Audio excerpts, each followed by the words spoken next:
Hey y'all, welcome back to All About April.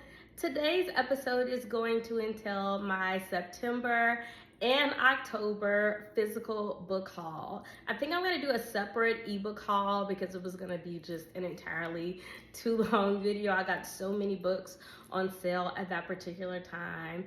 But in total, I got about 8 or 9 physical books between the months of September and October, and I'm very, very excited to share them with you. Some of them came from Amistad Books, some of them came from a couple of friends, and so forth. Nonetheless, I am entirely excited about this book haul, and I'm ready to share them with you. So let's go ahead and get started, beginning with The Rest of You by Benable. This is actually from Amistad Books. Thank you so much. What happens when family trauma actually has a place within your life? Like, how do you deal with that? How do you navigate life when these family secrets and trauma just are a part of that? This story is told by multiple people, but it also gives you an experience to see the trials, the tribulations, and the growth. So you definitely want to grab and pick this one up. And the cover is stunning. I love it so much. The next book, I talked about it on Nonfiction November, and I am just in love with this. This is also, thank you again, Amistad Books for this, Morningside by Aaron Shetterly. It is the 1979 Greensboro Massacre and the struggle for an American city soul. As a reminder, I was completely unaware that this happened. There were 5 Black people who were massacred in Greensboro, North Carolina by neo-Nazis or KKK members, and they were also acquitted. So this goes through that whole tale of how that happened on that fateful day, and also how that city tries to heal and recover following it, including with the church. So again, there are some things in history that we just are not privy to, and I'm never gonna stop talking about these moments in history, because when we stop talking about them, we stop learning about them. And that's never gonna happen on my watch. So definitely grab Morningside. Book number 3 is gonna be from the late, the great Francis Ray, In Another Man's Bed. I think it's important for us to uplift and honor our past heroes, writers, especially in the romance world. If you know me, you know I'm a romance girly. But this particular book, the FMC, the female main character, her husband is in a coma, even though he was cheating on her. And she has to decide exactly how she's gonna move forward, especially when another man steps into the picture. So, should she help her husband despite how he has treated her and she is on the brink of divorcing him? Or should she look past that and move forward with her life because her husband has completely disregarded her in his? I don't know, but I'm trying to find out and see. So yes, Frances Ray again, just a trailblazer in Black women's romance fiction, and we just love and adore her for that. So thank you.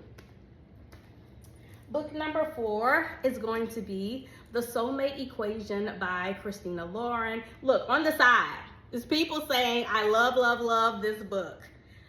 So that means I gotta read it. Now, why am I intrigued by this book? So the FMC is a data analyst, and there's this program that can match you up with, your true love. And so she is going to ultimately test it out and be paid for it. And there is like a 98% match with, if I'm not mistaken, the owner of this company. So number one, is this something that you would actually do, even without the payment? And number 2, where exactly is this gonna go? Because if you have a 98% match with someone, what does that look like? Because, we talk about and we, being in love, but a 98% match, that's damn near perfect. So I'm excited what this is going to entail. can't wait for the banter because they are so great at giving great banter in their books.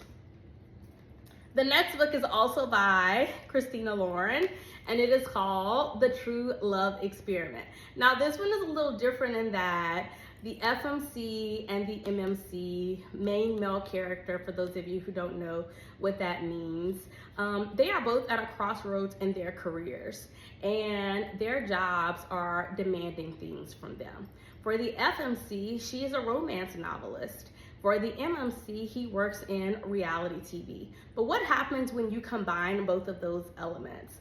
For the MMC, he's not particularly a fan of romance novels, but that will work perfectly in his realm of work. So combining both of those together, voila.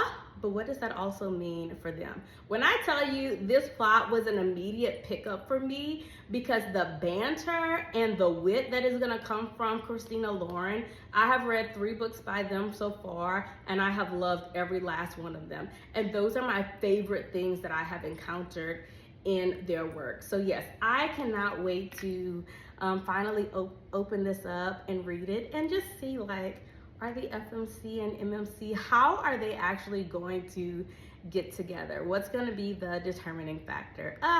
Somewhat, it seems like enemies to lover, forced proximity type thing, but I'm ready for it. The next book is going to be The Four Winds by Kristen Hanna. And I read 1 book by her and cannot wait to dive into more within her collection. For this particular one, if I'm not mistaken, this book came out in maybe 2023, but this book highlights the time period following the Great War, or World War I. So it's gonna also move into the Great Depression, somewhat of the Dust Bowl, and maybe I forgot the other piece of this. But for the FMC, she's at a time where, you know, she needs to be married. She's a woman. So, you know, society dictates these things in regards to her life. But what does it entail when you're living in a country that, you know, does not really allow women to have rights, but there are also things completely out of your control. The Great Depression, a war, Dust Bowls, and this is also set in Texas. So I'm interested in how the FMC is going to navigate these particular things, because that's a lot. Like, it's already a lot being a woman, but for you to be kind of forced into marriage because of what life dictates for you in that moment, but also Great Depression. Have y'all read up on that? Yeah, that's a lot. So yeah, this is going to be one for me, and everyone I know who's read it has loved it. And finally, okay, so my friend Shia, hey girl, hey, she went to Southern Hearts in South Carolina, and she got these for me. Thank you, Shia. I am in love with them. So these are the special edition versions of All I've Wanted, All I've Needed, and also Colliding with Fate by A.E. Valdez. This is one of my favorite Friends to Lovers books of all time. And this is actually my favorite book by A.E. Valdez. And Shia also got her to sign them for me. Just completely in love. Be gentle and love deep. Just adore this. And you can see this is Harlow and Asen.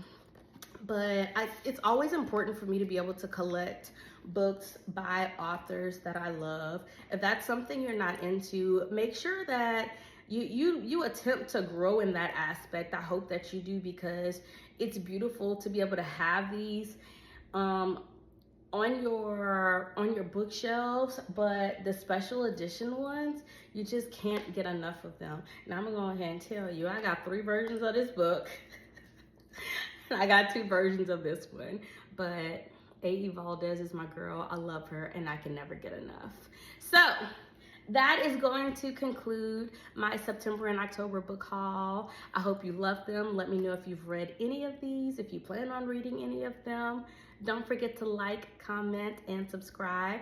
And I will see y'all next week for the next row. Bye, y'all.